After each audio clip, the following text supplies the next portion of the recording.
Welcome back, folks. It's time for a Wayback. This month we're going back 23 years to the original 6 Degrees of Freedom game, Descent. I loved the heck out of this when I was a kid. It was one of the few games I had available, and, first-person shooter-wise, it was one that my parents were okay with because, well, I'm only shooting robots. It was perfect. And that line worked. But there aren't many games like this, where even today, where you've got 6 Degrees of Freedom games, there's been a resurgence, and I'll get to that later. But considering what you're seeing here is D1X Rebirth. A group of people have been working, and they're still going at it, trying to refine this stuff. But they've been working on bringing the original Descent 2, and I want to say Descent Free Space up to modern day gaming standards. This is with everything turned all the way up, 720p resolution, and recording on my laptop at the same time that I was playing. So forgive the glitches. If you tweak it a little bit, you'll be perfectly fine, and it's definitely worth playing. I love putting this up on the TV and just going at it. The only problem that I had was controller support wasn't where I would have liked. I had to remap the controller to buttons, and what I used to think was a keyboard limitation of only being able to press 3 buttons at the same time. I think that might be a game engine limitation, because there were times when I'd try to go in a direction and it would lag or just not catch it unless I actually hit it again. But yeah, it definitely looks better. The music has been redone from the ground up to with a couple of different FM synthesizer options that you can download. One of the things that I thought was a nice detail is the energy is translucent when you go and get it.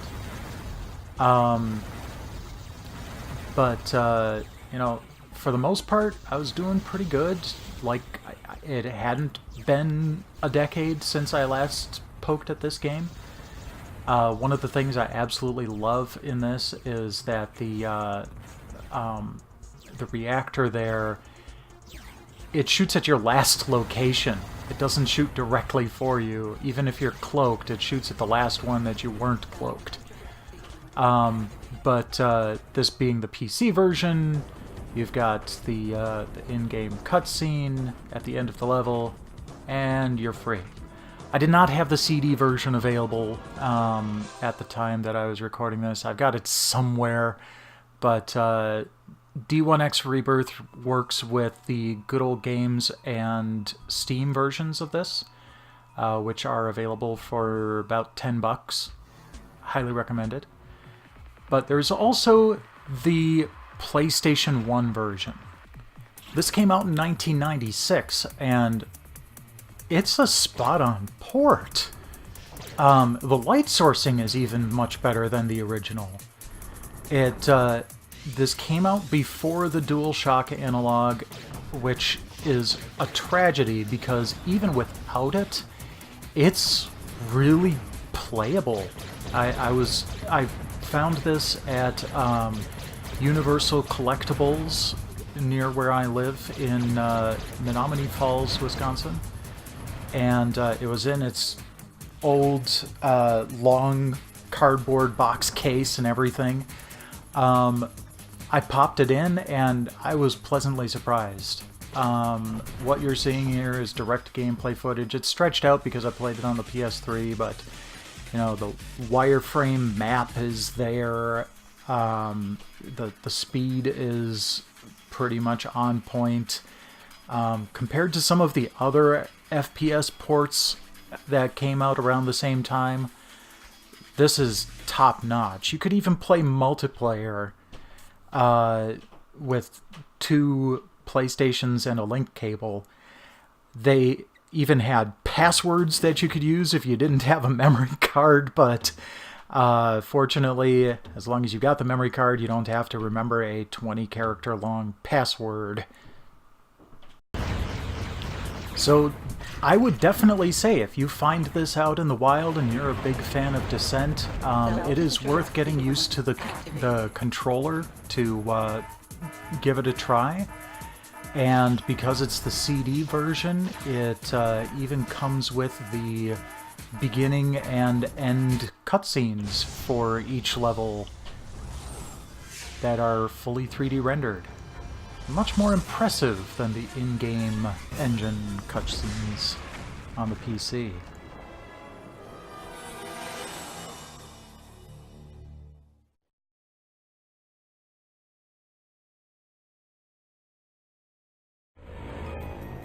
So previously I had mentioned that there are a couple of newer projects. One is by the actual previous developers, but that's not out yet. Sublevel Zero, however, is. It's actually got an interesting storyline, too, about how space-time has become just completely buggered up. And the funny thing is the storyline sounds a little bit like Descent 2 as far as your ship getting tossed outside of warp range. There are little data logs that you can find all over the place, but at its core, it's kind of a roguelike type of deal, but with 6 degrees of freedom. The gameplay mechanics are going to be extremely familiar if you've played Descent in the past. The graphics have this interesting lo-fi aesthetic to them that I rather like. It's playing smooth as silk on my PS4 Pro, but I'm sure it won't have any problems on a regular PS4. As you go through the game, I think the areas are actually randomly generated too, to go with the roguelike theme. But you can also pick up items to either upgrade or to purchase new weapons. So you can actually improve your shields, improve your weapons, improve your secondary missiles and stuff like that to progress along.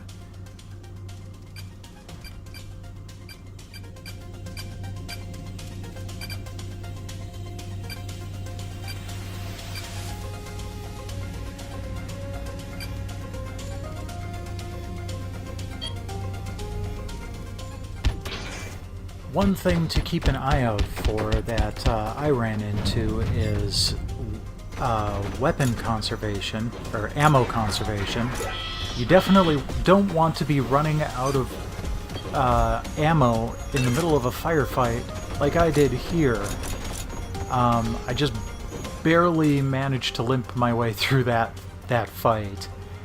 The 3D map comes back, though it's not just wireframe, it's got a nifty neon aesthetic to it.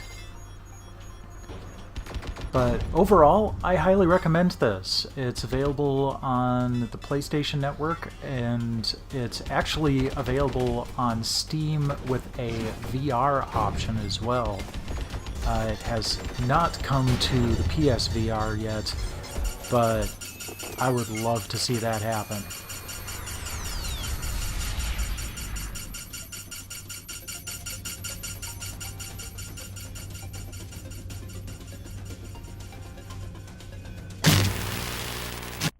Thanks for stopping by while I talk about one of my all-time favorite games. Yes, it's a game that was actually originally on the PC. Click one of these links to watch some more videos, including full streams of some of my gameplay, and I will catch you again next week.